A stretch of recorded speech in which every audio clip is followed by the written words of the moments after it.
Baik Pecco Bagnaia dan Marc Marquez berulang kali mereka bilang fokusnya adalah di mesin. Kali ini dia mumet kalau aku bilang. Untuk pertama kalinya Mas Joni, saya melihat Joan Mir nggak stres, padahal motornya pelan.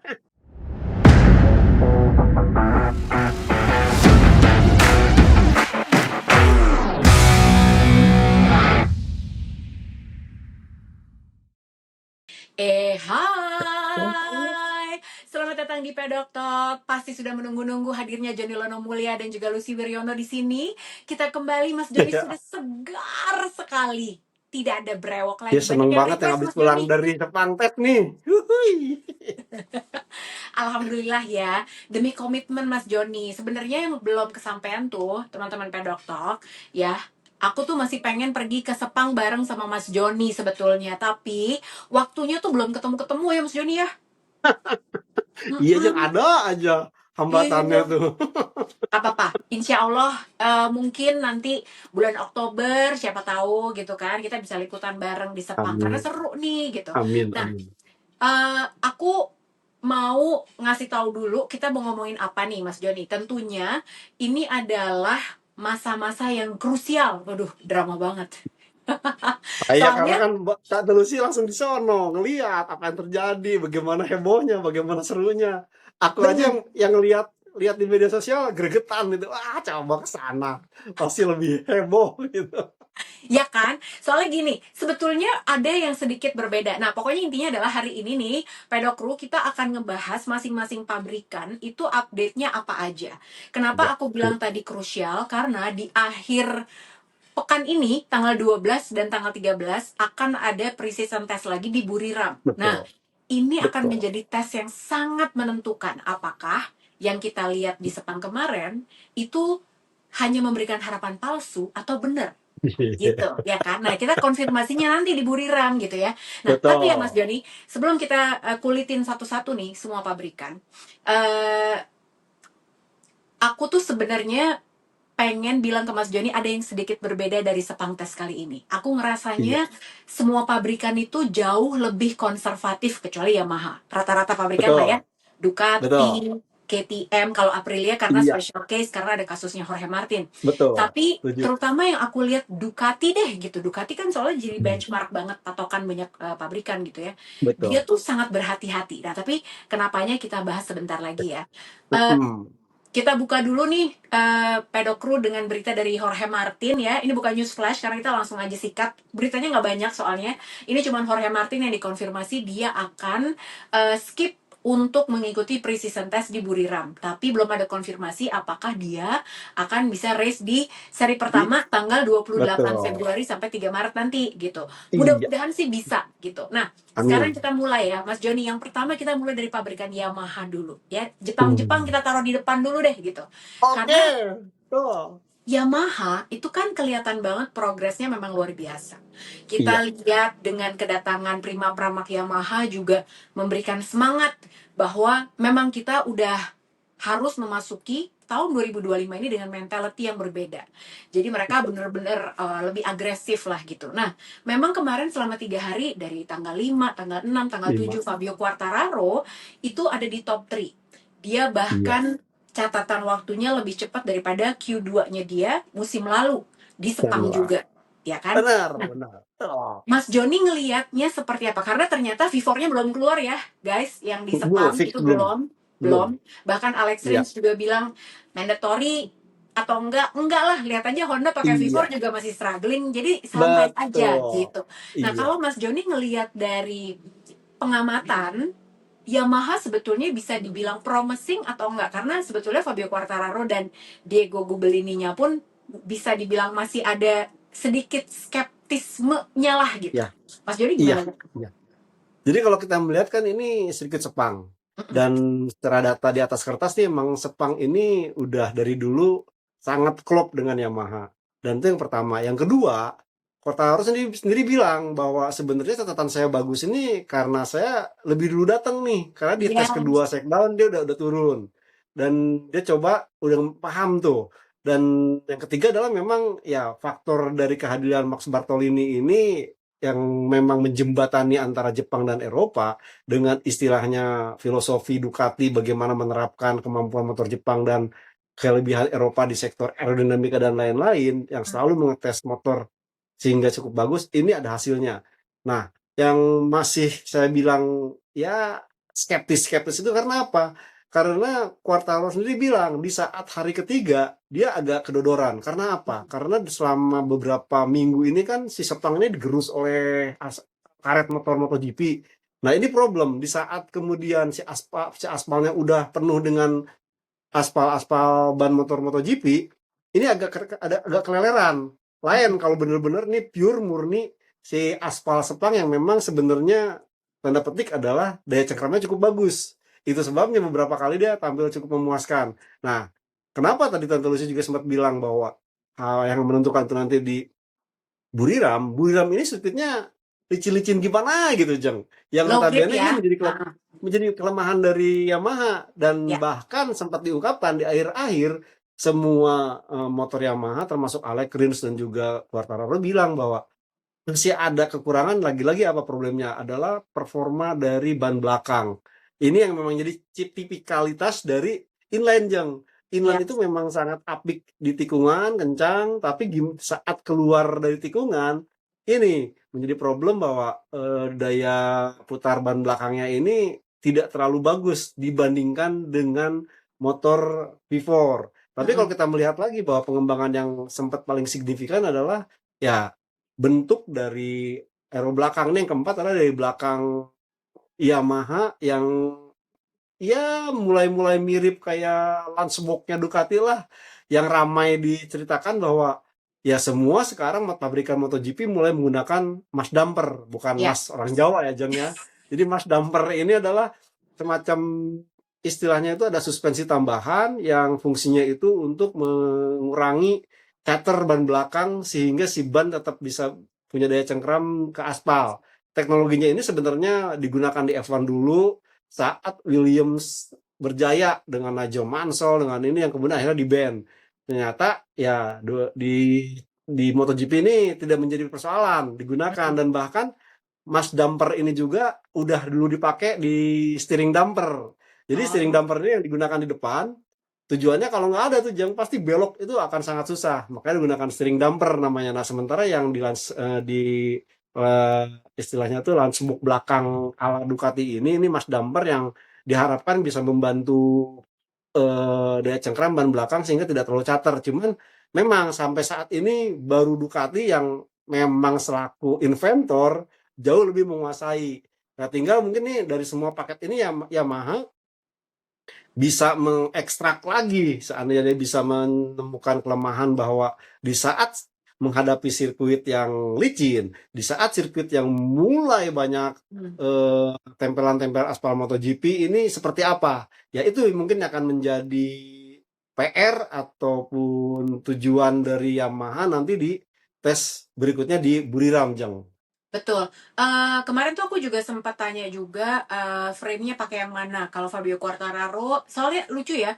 Maksudnya Fabio Quartararo sama Alex Rins itu mencoba hal yang sangat berbeda gitu. Betul. Jadi di hari dimana Fabio Quartararo ngetes aerodynamics, Alex Rins enggak. Itu tuh di hari pertama, Iya, dimana anginnya lagi betul. gede juga waktu itu di Sepang. Dan Alex Rins malah Betul, bilang, betul. lagian Fabio juga aneh deh. Ya bukan aneh sih, cuman menurut gua kenapa juga dia coba aero di saat lagi windy banget, lagi berangin. Tapi kan Iya. emang ya tiap rider punya style yang berbeda-beda. Karena Ya, waktu kita betul, tanya betul. ke Fabio Quartararo, tapi kan ini lagi berangin banget di hari pertama waktu tes Sepang. Betul. Terus dia bilang, buat gue sih nggak ngeganggu ya angin. Justru di beberapa sektor memang angin itu menjadi Ngebantu, hambatan. betul. Tapi di Iya, sektor lain justru ngebantuin iya, gue bikin jadi tambah kencang gitu. Nah jadi emang setuju, setuju. emang apa ya feedbacknya itu ya nggak semua tim seperti Peko dan Mark yang sama-sama semuanya sama gitu katanya feel-nya. Nah, ini kebetulan Itu di yang kurang Yamaha tinggal kopi beda. sama pisang goreng doang, Jeng.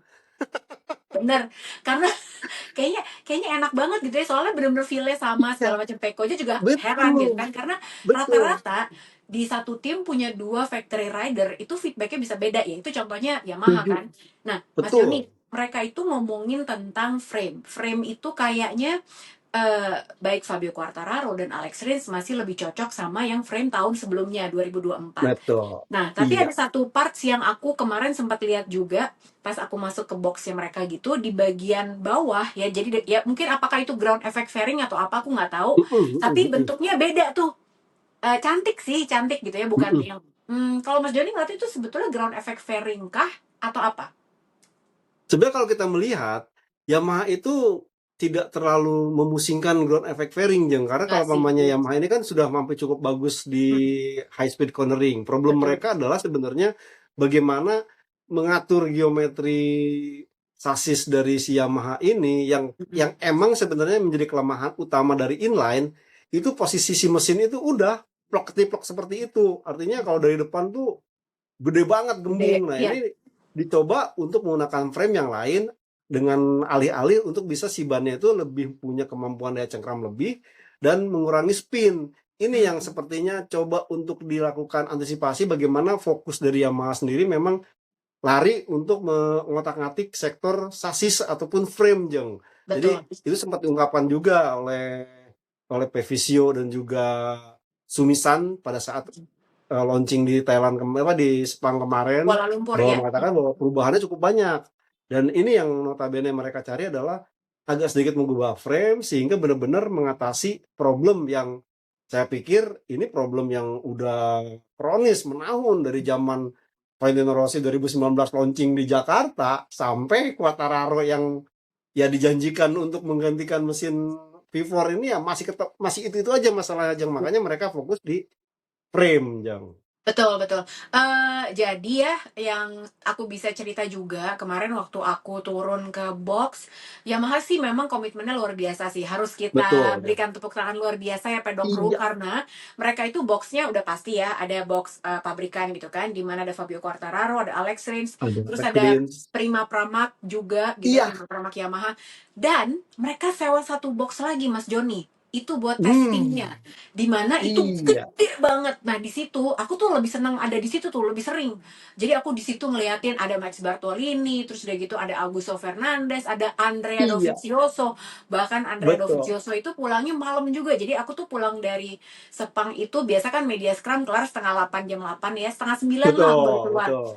Itu Andrea Dovizioso juga bareng tuh keluarnya gitu. Wah gila dia malam juga nih kerjanya. Jadi memang komitmennya Yamaha tuh luar biasa. Dan sedikit sebelum kita beralih ke Honda, Prima Pramac Yamaha, baik Jack Miller dan juga Miguel Oliveira, ini kan memang kita udah pernah bahas approach-nya itu memang beda. Kenapa Ya, yang biasanya betul. Pramac selalu identik dengan rider muda, tapi kenapa mereka Heeh, memilih dua rider veteran ini yang senior adalah karena memang mereka butuh cepat.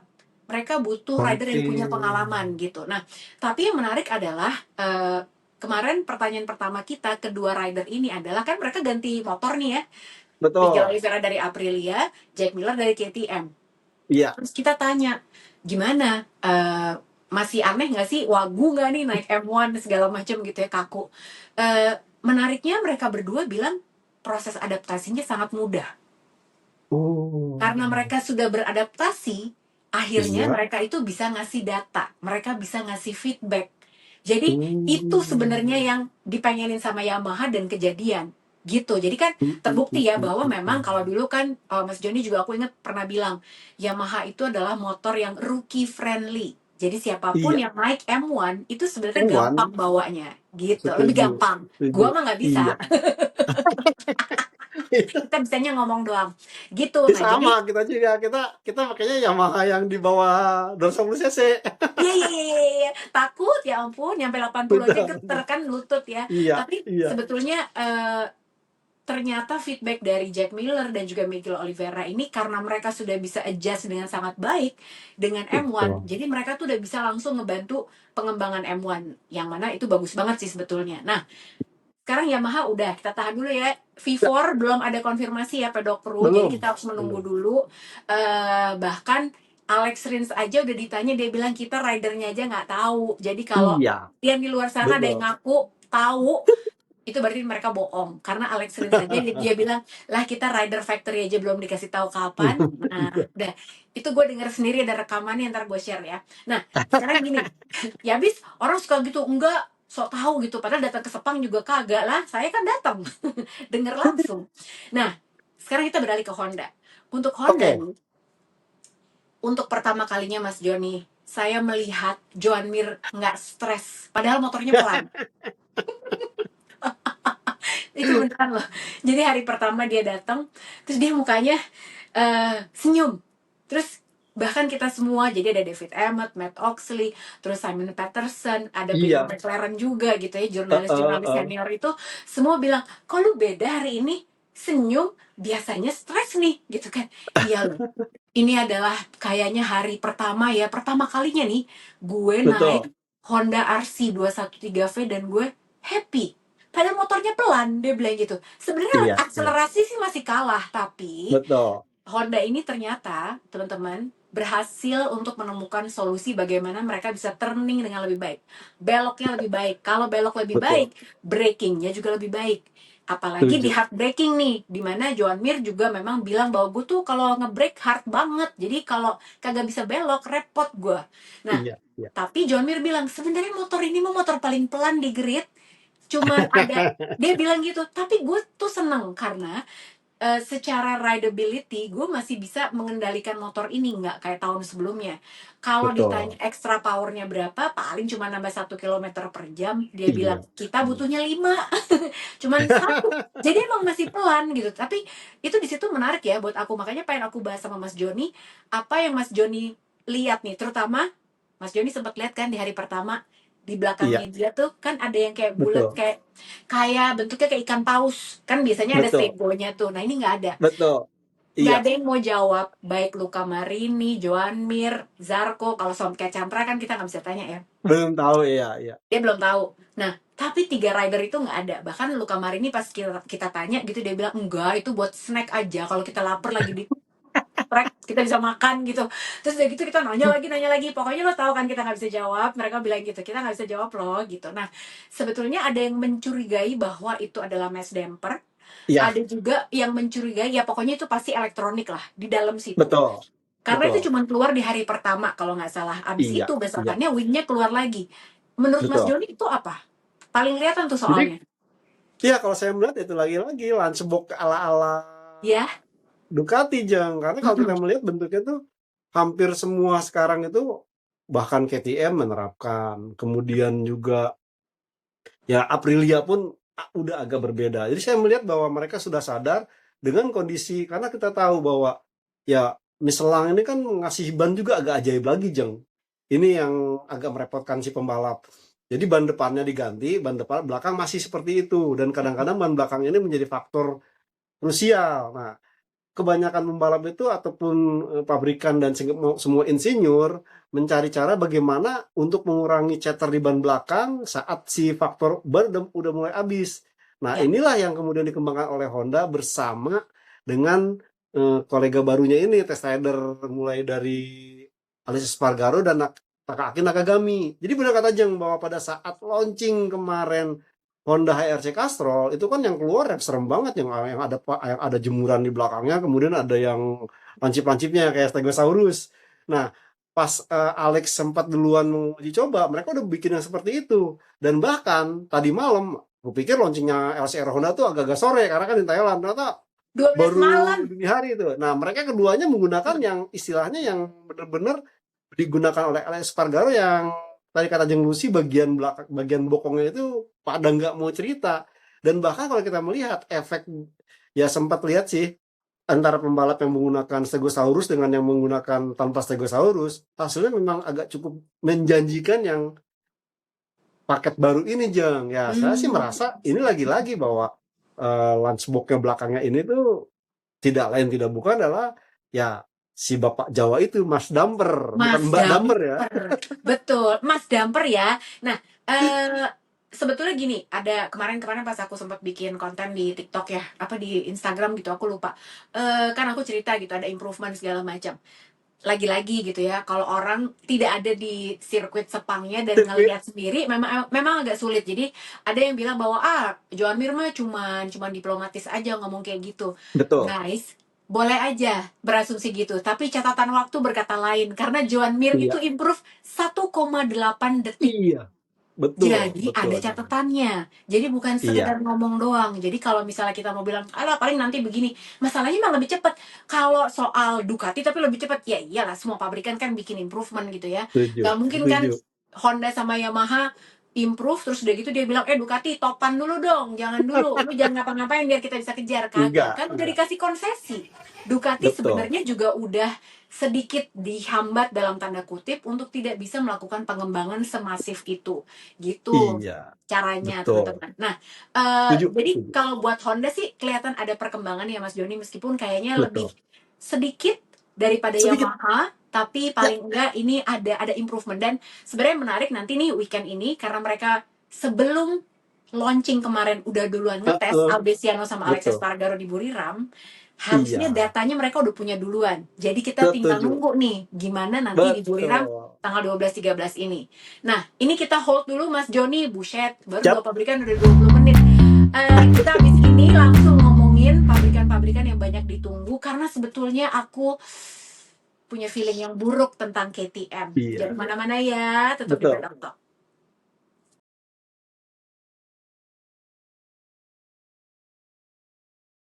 Lanjut. Emang paling enak kalau pergi langsung liputan ya. Jadi Betul.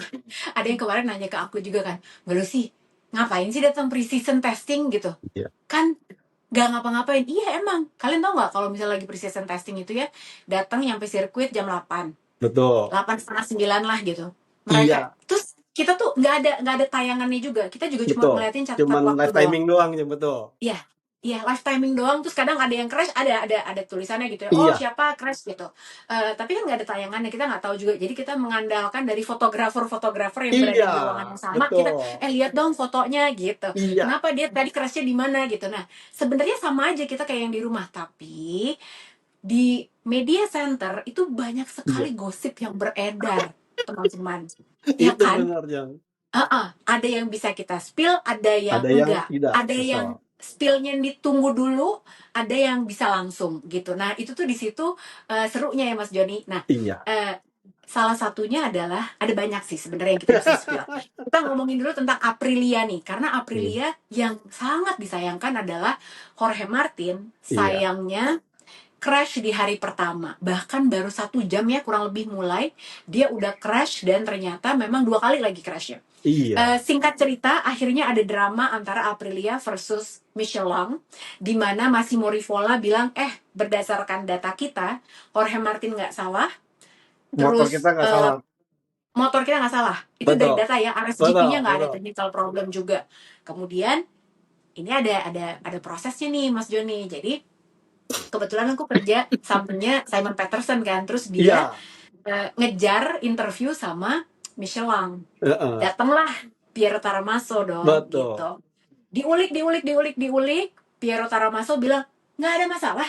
Masalah apa? Suhu ban? Enggak gitu. Iya, Semua itu bannya kita kirim baru. Emang produksi tahun lalu, betul. tapi kita kirim langsung dan di dalam kontainer yang ada AC-nya. Waduh. Dan itu pun, Mas Joni, mau aku kasih lihat nggak?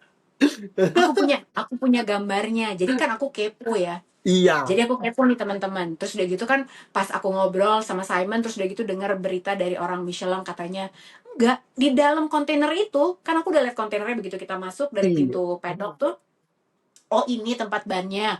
Oke, aku pikir ya kontainer biasa untuk nyimpan betul. ban.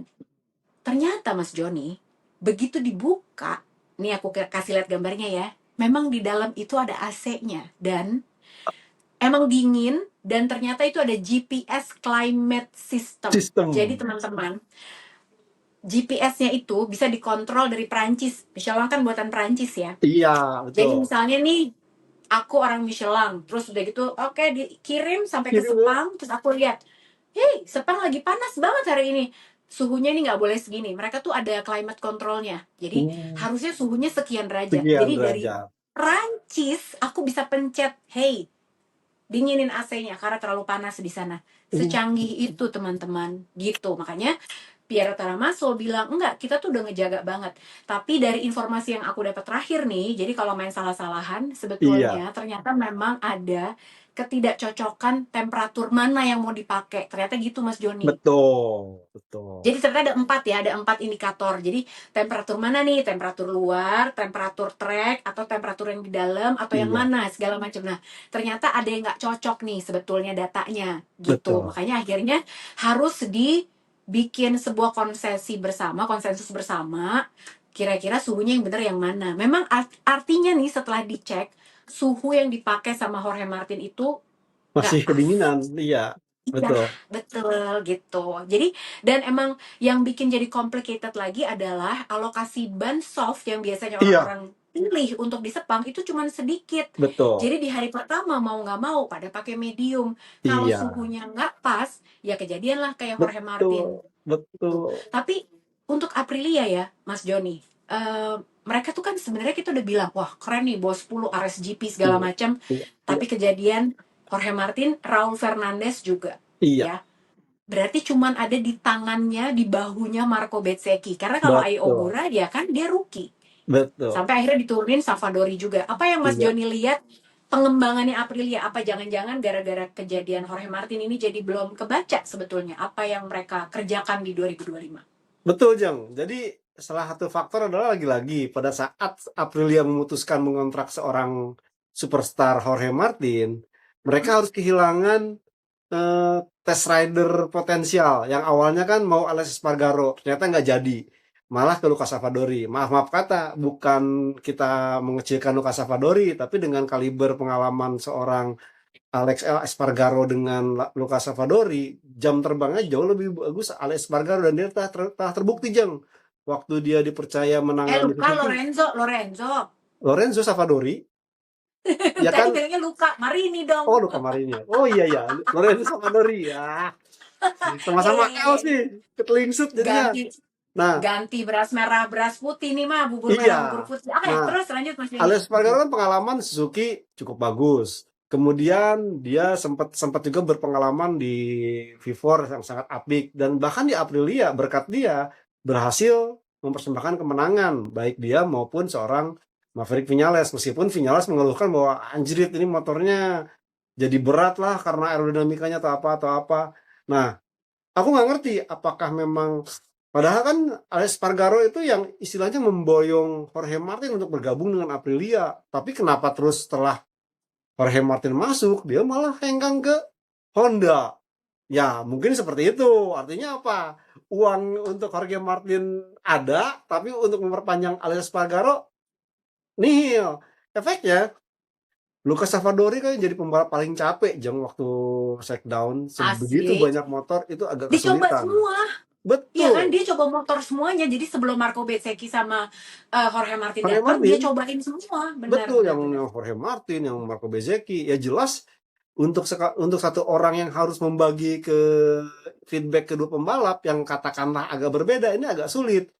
Jangan bandingkan dengan Michael Piro. Michael Piro kan udah menahun gitu di Ducati yang benar-benar ya dia memang tidak piawai atau tidak jago untuk membawa Desmosedici sekencang mungkin Peko Bagnaia, tapi dengan memberikan feedback yang istilahnya apik, dipahami oleh si pembalap utama, oh berarti saya tinggal memoles di sana di sini. Nah ini enggak. Mm-mm. Artinya pada hari pertama Jorge Martin datang, ini benar-benar pure mencari data, istilahnya data kasar, masih data kasar Jang, dibandingkan dengan motor yang kemarin di Barcelona.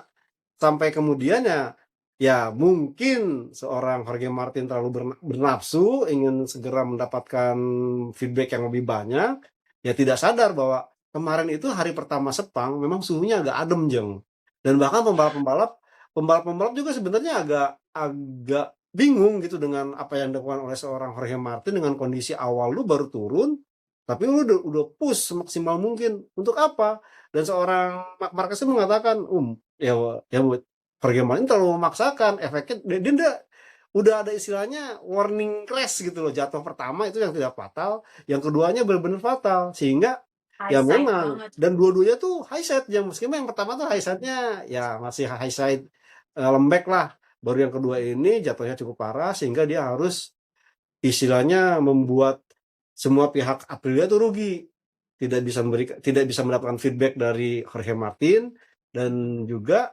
sebenarnya tuh Jorge Martin tuh push dulu, baru nanti dipadu-padankan dengan Bezzecchi.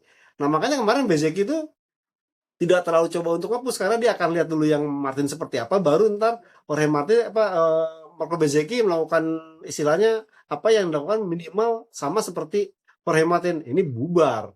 Dan bahkan tapi ya meskipun demikian direktur technical directornya Aprilia sekarang itu Fabiano Serlak ini mengungkapkan bahwa berterima kasih dengan apa yang dilakukan oleh Bezzecchi menjadi lonesome rider untuk pengembangan.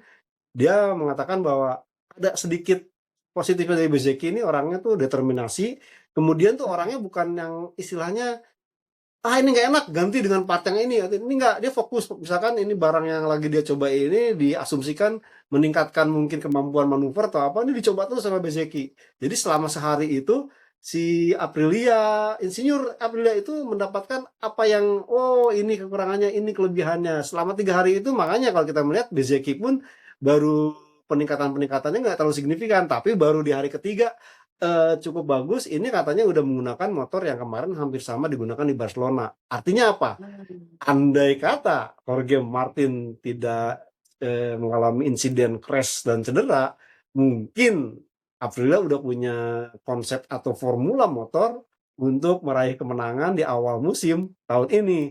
Sayang seribu sayang, Jorge Martin harus istirahat dari cederanya yang cukup sebenarnya kelihatannya sih pelan, karena emang di tikungan pelan itu baru keluar, cuman jatuhnya itu ngeri banget sampai Iya, dia ngeri helmnya banget. itu sampai terantuk aspal, dan bahkan pada saat evakuasi juga agak butuh waktu lama sampai red flag itu Dan begini. iya, dan ini kan maksudnya dia juga ditahan di rumah sakit, maksudnya diobservasi 1 malam gitu ya, diobservasi 1 malam. Jadi Betul, makanya betul. kemarin tuh kita juga menduga bahwa ini ada concussion atau enggak ya, ada gegar otak Iya, atau enggak. Karena betul. harus observasi 1 malam gitu kan. Beda sama kasusnya di Gia, beda sama Iya, kasusnya Raul Fernandez Raul yang udah langsung Fernandez. aja gitu, langsung operasi gitu, kelar Betul, gitu. Nah, betul, betul. Raul Fernandez juga crashnya juga cukup ngeri ya kemarin ini di hari pertama ya Mas Joni. Cuman Tapi ya dia itu jatuh dulu, jatuh motornya iya, yang out. Jadi si iya. orangnya tidak sampai mengalami istilahnya benar-benar jatuh yang terpelanting cukup wow gitu. Jadi Iya, iya. agak berbeda dengan Ray Martin yang di tikungan pelan jatuhnya tuh gak enak banget lah, itu asli. Pembanding. Iya, benar-benar mirip-mirip Betul. Marc Marquez ya waktu itu ya Betul, jatuhnya Jen, ya. betul, betul. Heeh, Di tikungan pelan mirip-mirip. jatuhnya seperti itu. Heeh, heeh. Nah, mungkin pedokru juga banyak yang penasaran juga, nggak tahu deh penasaran apa enggak nih atau nggak kepikiran. Bezzecchi komentar apa gitu ya, karena habis dari pakai Ducati, terus udah gitu sekarang dia pakai Aprilia RSGP, komentarnya apa? Yang pasti kalau dia bilang nih Mas Joni katanya Aprilia RSGP ini sangat fisikal, berat Betul, motornya. betul. Kemudian dia juga bilang tapi kalau soal power, soal akselerasi itu bagus banget. Iya, Tapi memang dia masih harus menyesuaikan riding style-nya dia karena iya, ternyata Aprilia RSGP ini memerlukan manuver tertentu, cara riding tertentu iya, untuk bisa mengeluarkan potensinya. Nah, itu yang masih betul. dicoba dicari sama Marco Bezzecchi gitu. Nah, terus ngomong-ngomong dia juga lagi pilek sebetulnya kemarin. Emang, bener, Lagi bener. flu. Nah, Betul. oh iya, ada satu hal juga kemarin karena pre-season testnya di Sepang dan abis ini di Buriram, pertanyaan kita adalah tentang suhu panas yang dari Aprilia.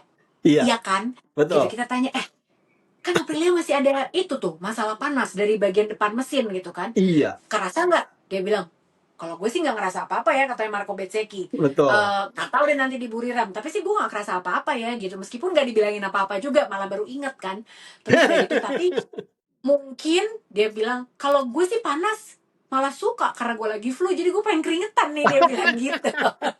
Salah nanya Tapi ya kayaknya nggak jadinya. panas. Oh dia bilang gitu.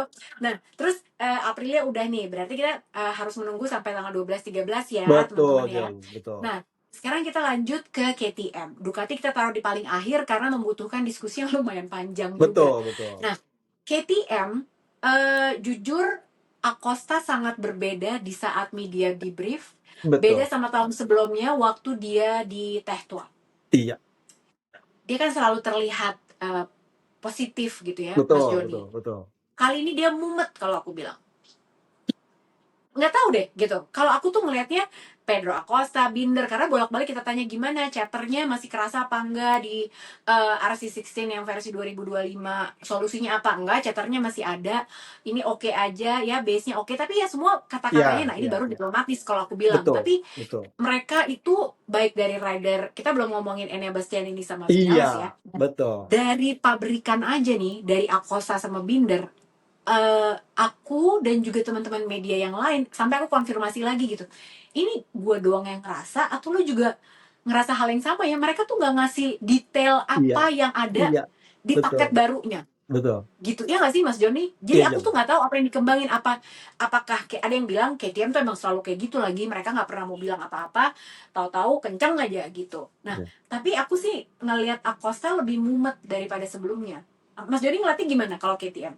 Jadi memang kalau kita melihat tidak terlalu ada lonjakan-lonjakan yang signifikan ya di saat catatan waktu. Dan memang kalau kita melihat ya karena tidak datang langsung, jadi saya coba lihat apa sih yang dilakukan oleh KTM. Cuma memang yang unik adalah mereka itu coba itu Jeng dari salad box atau lunch box belakangnya itu udah kayak Ducati banget gitu. Wadahnya Betul. agak-agak gede. Sama mereka fokus di ada tuh yang kemarin yang apa yang aku pikir yang apa aerodinamika yang di belakang itu yang tajam ada gergajinya itu aku pikir tidak Oh. akan dipakai. Tapi dipakai lagi juga ada sedikit sayap kecilnya, Jeng. Jadi memang itu Mm-mm. untuk mencoba kayaknya ya tadi itu Jeng untuk coba menghilangi getaran di ban belakang.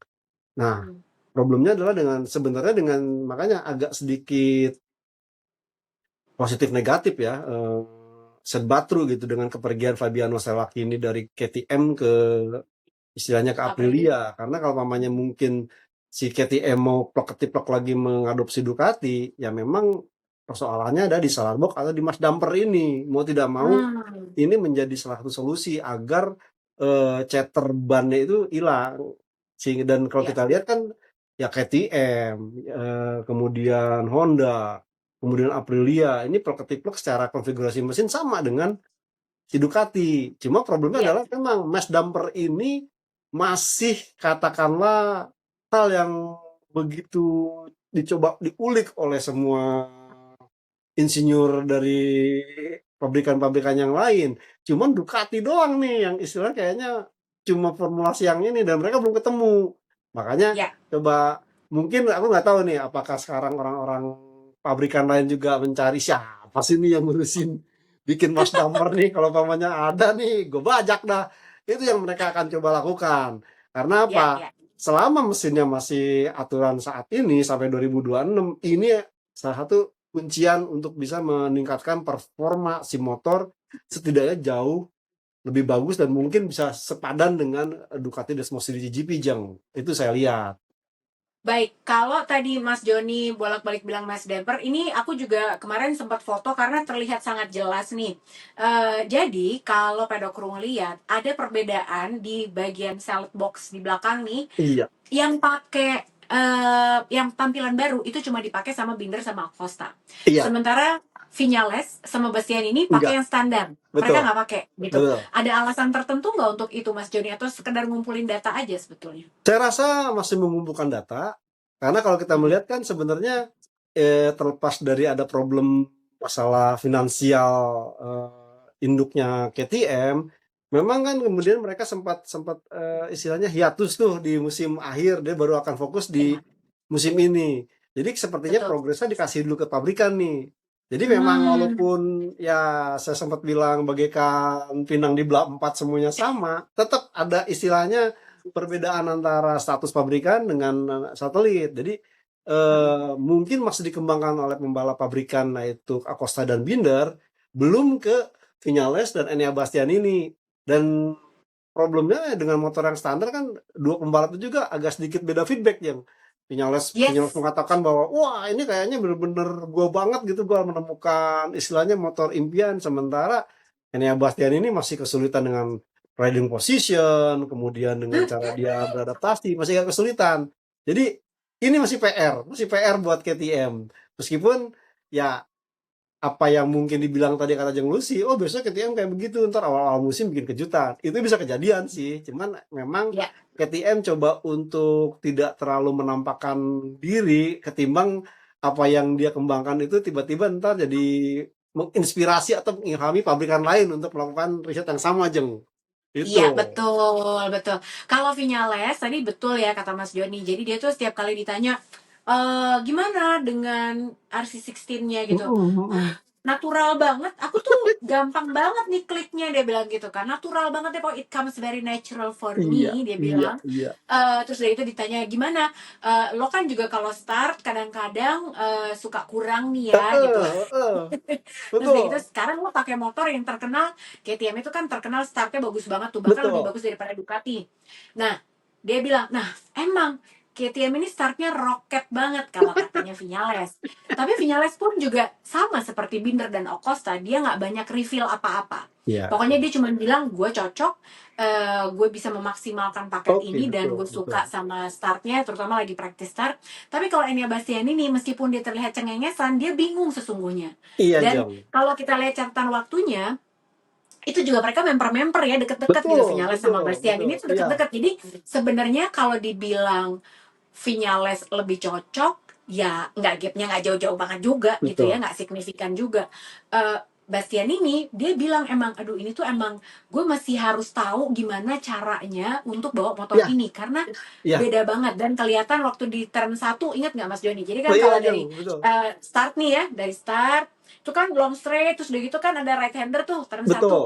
itu ada aku beberapa kali lihat Bastian ini susah banget ngerem motornya. Iya, itu Jong, Jadi bener. dia ngeberhentiin motornya, turningnya tuh susah banget gitu. Jadi wah bestia PR banget nih kayaknya nih gitu. Jadi makanya aku bilang tadi aku tidak berharap banyak kepada KTM dan kayaknya PR banget nih buat Iya, KTM iya. gitu. Nah sebentar kita tarik nafas dulu. Kita di sini mau ngomongin tentang Ducati karena banyak sekali yang mau kita bahas. Oke, Oke. jangan kemana-mana.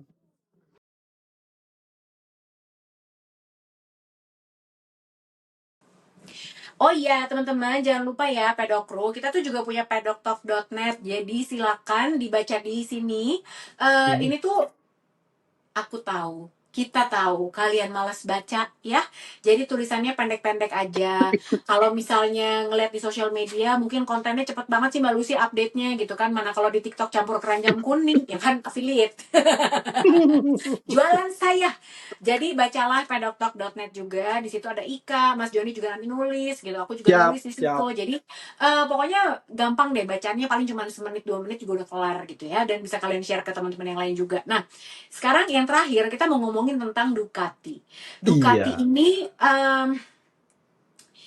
kita kan semua mikir ya Mas Joni, setelah GP24 yang begitu fenomenal, yang hampir sempurna menang di semua seri, iya, kecuali di Circuit of the Americas, di mana betul, Aprilia yang menang. Semua orang berpikir, apa lagi yang bisa lo bikin nih? Ini udah bagus betul. banget nih GP24, ya kan? Upgrade-nya mau apa lagi? Nah, ternyata kalau GP25 ini, baik Pecco Bagnaia dan Marc Marquez berulang kali mereka bilang fokusnya adalah di mesin. Kenapa Mesin. harus di mesin? Karena memang mau ada engine freeze. Jadi akan Iya, dihomologasi begitu betul. seri pertama nih, di Buriram dimulai, udah kagak boleh diapa-apain lagi sampai akhir 2026 ya Mas Joni ya? Betul. Iya, Gitu. agak agak Sampai agak lama nih, makanya makanya difokuskan di mesin. Betul, Jeng. Betul. betul. Jadi yang kena engine freeze itu adalah KTM, Aprilia, dan Aprilia Ducati. dan Ducati. Ya, Makanya ini PR banget nih tiga pabrikan. Honda sama Yamaha setuju. mah foya-foya. Makanya mereka tengah-tengah musim mau ganti V4 juga boleh gitu ya. Iya, iya. Tapi Ducati ini yang menarik adalah ini yang aku pengen tanya sama Mas Joni ya. Jadi eh yang bisa lebih banyak menjelaskan Pecco Bagnaia karena Marc Marquez waktu kita tanya, ya kan gue nggak pakai GP24, gue nyobain, Betul. tapi kan nggak satu musim nggak kayak Pecco gitu. Setuju. Jadi Setuju. gue cuma bisa ngebandingin sama GP23 gitu. Jadi kalau lo tanya GP24, GP25, Pecco kan bisa lebih banyak jawabnya. Dan memang Betul. kita lebih banyak Betul. diskusi sama Pecco karena memang apa yang mau lo cari dari GP25 ini. Jadi intinya adalah kalau menurut Pecco, GP25 mesinnya memang lebih powerful, sedikit lebih powerful, tidak signifikan, tapi power delivery-nya lebih smooth. Jadi kalau bahasanya Pecco tuh pokoknya nggak ada yang pam pam pam pam pam pam gitu tuh nggak ada. Ah, Jadi benar-benar ah, ah. gitu, enak gitu. Jadi nggak ada ledakan-ledakannya. Nah kemudian Kita tanya lagi, kenapa tapi lo pakai sasis 2024 terus frame-nya? Kenapa lo nggak pakai GPE 25? Ya kan? Iya. Kenapa nggak pakai frame yang paling baru? Karena kita harus yakin dulu nih mesinnya, karena itu yang merupakan prioritasnya. Jadi mendingan kita pakai frame yang kita udah tahu. Semuanya Iya. sisanya udah tahu. Jadi emang sifatnya kemarin itu hybrid. Ducati Hmm, melakukan approach-nya hybrid. Ada yang masih pakai parts 24, ada yang digabung ada sama yang 25. Benar. Nah, yang menarik adalah Peko tuh bilang gini Mas Joni, karena GP24 itu masih banyak banget hal yang masih bisa diekspos dari mesin itu, betul, belum semuanya loh. Dia betul. bilang gitu. Nah, kemudian kita tanya, Peko, sebenarnya apa sih keunggulannya GP25 kalau dibanding sama GP24? Di bagian mananya nih yang masih Iya. kurang dari GP25? Dia bilang, oke, power delivery masih bagusan GP25. Di sini nih. Tapi soal engine brake, GP24 bagus banget. Nah, ini jauh gapnya sama GP25. Sementara Peko berpendapat bahwa braking itu penting banget karena justru Baik. lo bisa mendapatkan waktu yang lebih banyak kalau Iya, braking lo kuat. betul. Sementara power itu bukan segalanya. Nah, Betul. yang aku mau minta tolong ke Mas Joni, tolong Iya, dijelaskan dong apa sih yang namanya engine brake itu. Kan kita banyak bilang, banyak denger nih Peko bilang, "Ih, engine brake GP24 tuh bagus segala macam." Nah, sama yang tadi aku jelaskan tuh, kenapa power emang kenapa? Emang bukannya kalau lebih kencang berarti harusnya dia lebih lebih jauh ninggalin lawan-lawannya. Kenapa soal iya. braking aja lu pikirin gitu? Nah, kita jelasin dulu nih Mas Joni, engine brake itu apa dan kenapa sangat penting? Karena namanya sendiri engine brake, jadi brake itu ngerem.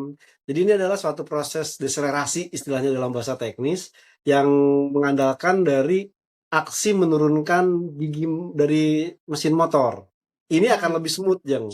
Tapi kalau umpamanya mungkin engine brake terlalu kasar, ini akan mengakibatkan sendutan atau istilahnya efek kejutan pada saat melakukan pengereman.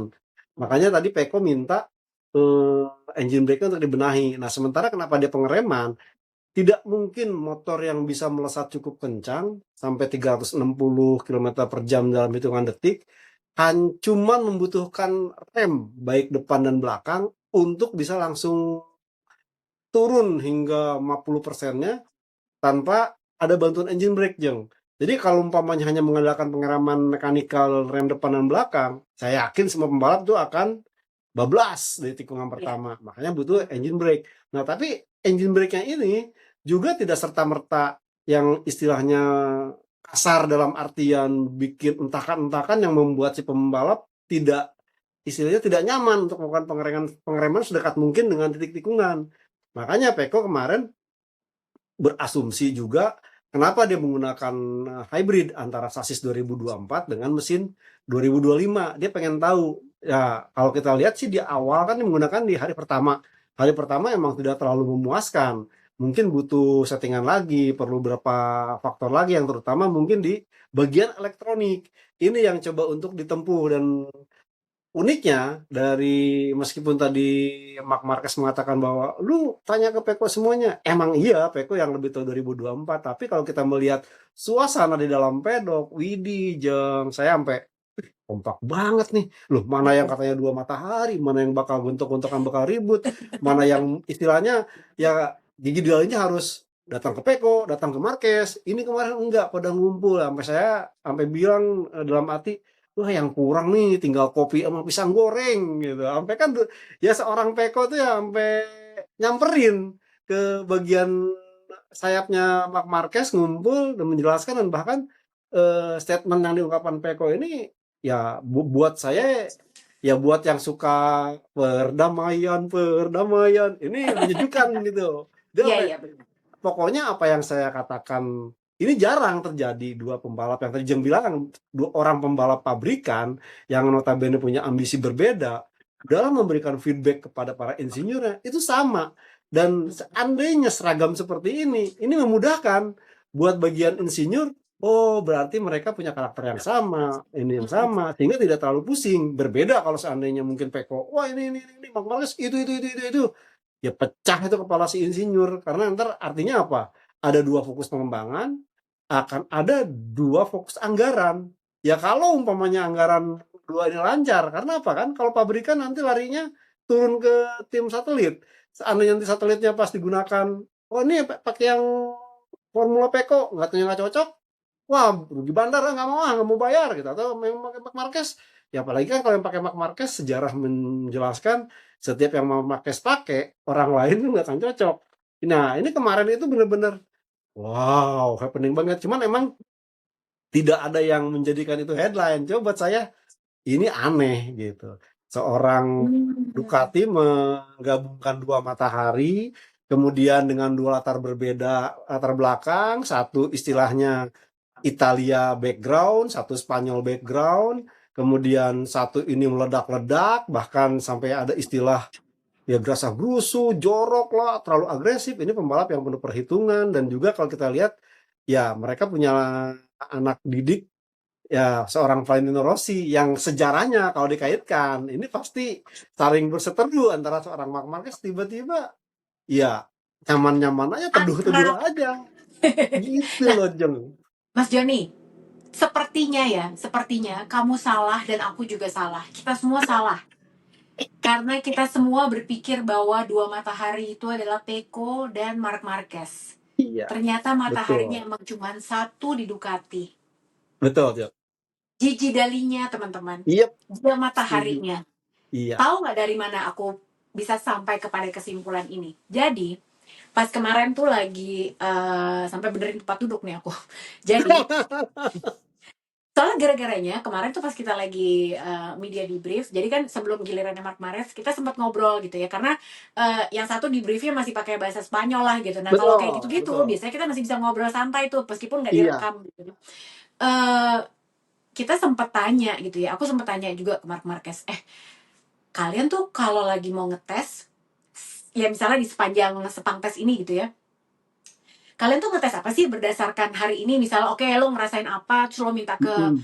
ke mekaniknya atau ke engineer-nya apa segala macam yang mau dites atau gimana. Oh enggak, kata Marquez, kita dikasih list, jadi pokoknya dikasih daftar kerja nih ya, Peko Marquez hari ini kamu ngetesnya 1 2 3 4 5 gitu, lo kerjain Hmm. ini, nanti habis itu datanya kasih ke kita. Jadi mereka berdua itu diatur semua sama engineer-nya, hari ini lo Iya, ngetes iya, apa, iya. feedbacknya apa. Nah makanya akhirnya aku sampai pada kesimpulan, oh mataharinya Gigi Dalinya emang. Jadi memang bukan mereka berdua, jadi semua nurut, makanya kenapa mereka bisa nongkrong, bisa guyup gitu kan, bisa Iya, ngariung, kurang pisang goreng sama kopi kalau katanya Mas Joni. Bener betul, gitu, Jeng. karena memang yang ngatur tuh adalah Gigi Dalinya, bahwa udah kita sama satu visi, kita harus bikin GP25 ini kompetitif. Karena kan kita udah lihat race simulation ya, Peko Banyaya, Marc Iya, Marquez, wah udah heboh tuh gitu. Wah, ternyata Peko rata-ratanya 1,58, 58, 158, kalau Marquez 157. 157. Diadu lagi sama adeknya, lebih kencang adeknya, 157 kecil Betul, gitu kan, lebih kecil lagi. betul. Nah, timbul pertanyaan aku, Mas Joni. Iya, Kalau tadi Peko aja bilang GP24 itu lebih, masih banyak hal yang bisa diekstrak dari motor setuju, ini. Dan setuju. kita lihat juga GP24 itu konsisten selalu ada di top 5 loh. Bahkan Betul, dengan sang betul. rookie Fermin Aldeguer pun juga dia ada di Iya, top 5. Ya, setuju. nah Franco Morbidelli yang banyak diketawain orang gara-gara karirnya Sekarang, begitu-begitu aja, sekarang betul. pegang banget gitu. Apalagi dia ketemu sama kru chief Matteo Flamini yang Mate dia Flamini. emang sangat memuja Matteo Flamini gitu ya. Dia tuh ngefans sama kru chiefnya, ngomong-ngomong. Nah, terus eh pertanyaan aku adalah Mas Joni, Iya, jangan-jangan nih di tahun 2025 ini Ducati tidak perlu mengkhawatirkan, terlalu banyak mengkhawatirkan kompetitor lain, meskipun Peko bilangnya wah iya, Yamaha sih kayaknya kompetitor juga nih tahun ini. betul. Tapi jangan-jangan lawan terberatnya adalah dari sesama Ducati yang pakai GP24. Betul, Setuju nggak? betul, Jam. Jadi ini Ya. saya sih melihat dari apa yang bisa di faktor yang mungkin orang tidak kulik, Jang, karena ternyata Mm-mm. di musim ini kan memang aturan jatah ban mulai dikurangi. Plus tahun ini Yes. tuh ban depannya tuh diubah, Jang, baik Hmm. karkasnya maupun komponnya. Nah, Ya, beberapa yang tahun lalu kan sebenarnya ban depan ini yang menjadi problem dari GP24, Jang. Yang kita ingat betul. Peko selalu ya mengalami DNF tuh karena low side, karena kehilangan ban depan yang tiba-tiba, ya yang paling menyebalkan adalah di Catalunya kan, tinggal berapa tikungan dia harus crash karena hilang ban depan. Nah, Mm-mm. sepertinya dengan ya meskipun agak sedikit polemik kemarin keributan Jorge Martin dan juga Ripola menyalahkan pihak Piero Taramaso atau Michelle. Michelin ini, sebenarnya ban depan ini udah banyak mulai disukai oleh semua pembalap, terutama Ya. yang menggunakan motor GP24. Nah, ini terbukti seorang Franco Morbidelli yang katakanlah kemarin terseok-seok saat harus pindah dari ke skuad Yamaha. Yamaha ke Pramac. Ternyata Mm-mm. di musim ini dia menunjukkan hasil yang cukup bagus. Begitu Ya. juga Fermin Aldeguer, Jang. Fermin Aldeguer yang saya rasa ya mulai menunjukkan performanya yang cukup bagus. Bahkan Mm-mm. jangankan Fermin Aldeguer deh, Ai Ogura Jeng yang baru naik Aprilia tiba-tiba kan beberapa kali mencatatkan waktu yang cukup bagus Ya. untuk seorang Mm-mm. rookies. Jadi saya melihat memang ada kontribusi yang cukup istilahnya membuat GP24 ini tahun di 2000 di MotoGP 2025 ini bakal menjadi istilahnya rival serius dari GP25 yang akan digunakan oleh Pecco Bagnaia, oleh Marc Marquez dan juga Fabio Di Gia. Nah, Mm-mm. tinggal bagaimana nih kan ini baru ketahuan nanti di sirkuit Sepang dan Buriram. Tinggal kita lihat nih kecocokan dari ban depan Michelin baru ini di sirkuit-sirkuit lainnya. Amerika bagaimana, Qatar bagaimana. Seandainya so far tidak ada terlalu lonjakan-lonjakan yang bermasalah, saya rasa ya cukup berhati-hati kepada Alex Marquez yang memang sangat bernafsu untuk bisa mencetak kemenangan pertamanya. Dia sejak di MotoGP belum pernah menang, Jong. Iya, Dan ini dan kayaknya musim emang ketiganya bersama Gresini. iya iya. Artinya ya tahun lalu dia kan harus di balik bayang-bayang abangnya. Ya ada abang gua nih, semua ke abang gua. Nah sekarang dialah yang akan menjadi bintang dari Gresini. Syukur-syukur dia terwujud. Kemudian Iya. juga saya melihat ya yang sempat saya katakan bahwa Pertamina Enduro VR Force Racing Team ini awalnya kan saya berharap pada Fabio Di Gia, cuman karena ada Mm-mm. satu dan lain hal mengalami Ya, kesialan sehingga dia harus cedera. Nah, betul. melihat Franco Morbidelli ini cukup apik, ya bukan tidak menutup kemungkinan dia akan Mm-mm. menjadi pembantai raja sesungguhnya nih. Plus Widih. juga ya Ferdinand Aldeguer nih yang istilahnya kemarin sialan. Moto2 gue gagal nih.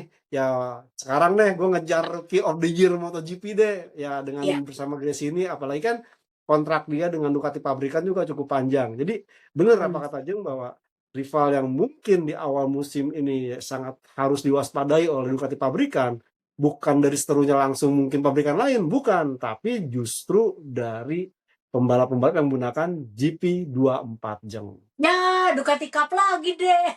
No problem, no problem. At least yang lainnya kan akan berusaha Jeng. Siapa Iyalah, tahu, iyalah. siapa tahu nanti di sirkuit-sirkuit yang mungkin karakter Yamaha, ya Yamaha bisa berjuang. Kemudian mungkin ya Honda udah mulai ketemu dengan kemampuan barunya juga akan memberikan kemampuan ya. Harapan saya seperti itu. Jadi Ya. jangan cenderung wah Ducati Cup lagi. Ya Ducati Cup-nya nggak akan sampai satu musim. Pasti paruh musim akan ada perubahan baru lagi Jeng. Ingat loh, Dan lagi 22 ronde Jeng, ini Jeng panjang iya, banget. aduh.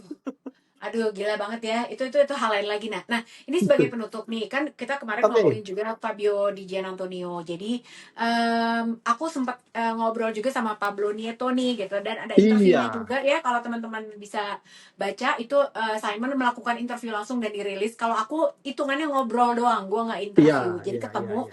alhamdulillah dia masih ingat gitu ya. Jadi aku nanya, Ya masih aku, lah. belum belum baru sampai seminggu yang lalu belum ketemunya sampai ya seminggu, kan belum gitu. sampai sebulan kan. Ya Tapi jadi tenang Jeng, Pablo Nieto tuh orangnya ingat kalau mamanya ketemu ngobrol tuh dia akan langsung oh iya iya ya meskipun kadang-kadang ya iya deh bertahun-tahun lalu lu pernah nanya sama gua waktu masih di Moto2 sampai bisa seperti itu dia iya masih ingat. tajam ingatannya Jeng. Iya, ya, dan baik banget ya Pablo Nieto itu. Betul Jadi betul. sebenarnya itu tuh nggak sengaja. Jadi aku juga lagi pengen interview, tapi aku tuh nggak bawa mikrofon karena bang aku lagi pengen keluar aja, pengen cari Hmm, angin, pengen jalan-jalan gitu kan. betul. Terus udah gitu ketemu gitu kan, ketemu terus udah gitu akhirnya aku tanya gimana Dijia kejadiannya apa, terus dia Dijia. cerita lah memang memang Dijia tuh Willy segala macam, terus udah gitu aduh tapi ini kan awal musim ya mana dia pakai GP25 dan dia tuh lagi Betul. ngembangin, dia yang lagi nyobain frame GP25 loh sebetulnya, Betul Jeng. di Makanya tanggung jawabnya setuju. dia tuh sebetulnya. Betul, Heeh. betul, betul. Tapi Pablo Nieto tuh bijak sekali teman-teman, jadi dia bilang Ya, gue kan juga dulu rider ya. Iya, Jadi ini hal yang memang tidak perlu terjadi, tapi gue paham banget sebagai seorang rider kenapa dia melakukan itu. Jadi rider itu kan memang sulit, apalagi dia kemarin habis cedera. Dia kemarin pas hari pertama masuk top 5 ya kalau nggak salah ya Mas Joni. iya, betul. Hasilnya cukup bagus, dia seneng sama kondisi fisiknya dia, kayaknya dia ready segala macam, dia willy. Ya emang kalau salah sedikit memang begitu resikonya. Paham, tapi ya gimana, itu memang sudah terjadi. Jadi ya udahlah ya gitu. Jadi dia sangat bijak menanggapi hal itu. Dan ada satu hal lagi ya Mas Joni. Kan kemarin kita ngobrol sama Peko nih, dia ngomong bagus banget yang Hmm. harus kita ingat-ingat sebagai penggemar MotoGP. Jadi kita tanya nih dengan segala macam apa namanya elektronik, dengan segala macam kemajuan yang ada di MotoGP.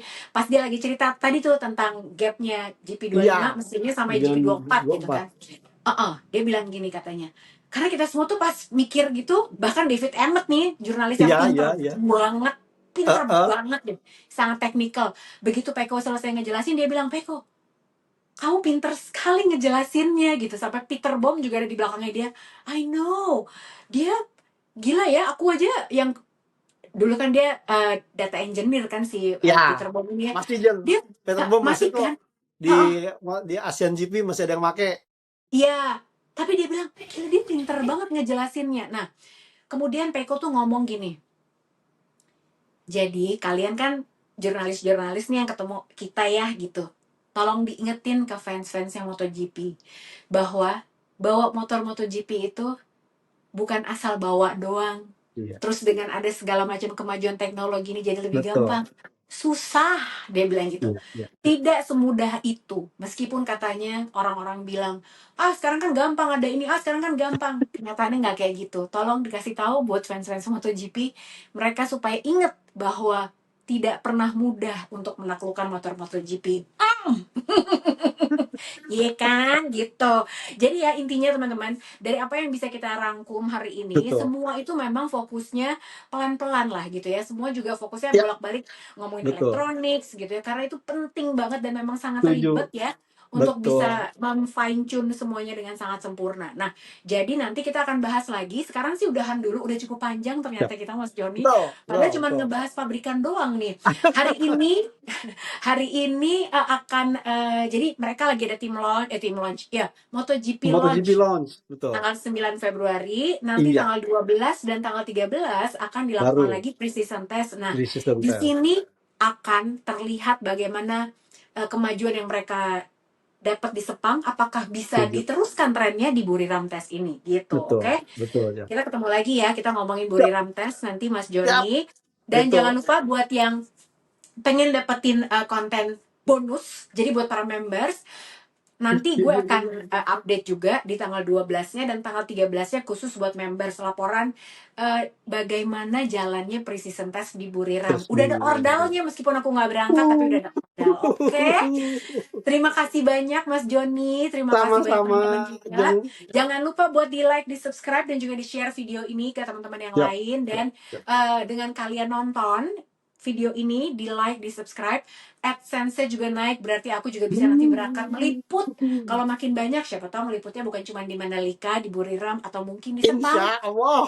tapi Iya, bisa di Mugello gitu kan Mas Joni ya. Bisa insya di Red Bull Allah. Ring gitu kan. Sip, Amin. sip. Sponsornya ya teman-teman Pedok Talk dong gitu. Betul, Sip, betul. terima kasih banyak Mas Joni. Sampai ketemu lagi teman-teman minggu Sama-sama, depan. Hari Jeng. Senin jam 7 malam. Bye. Bye.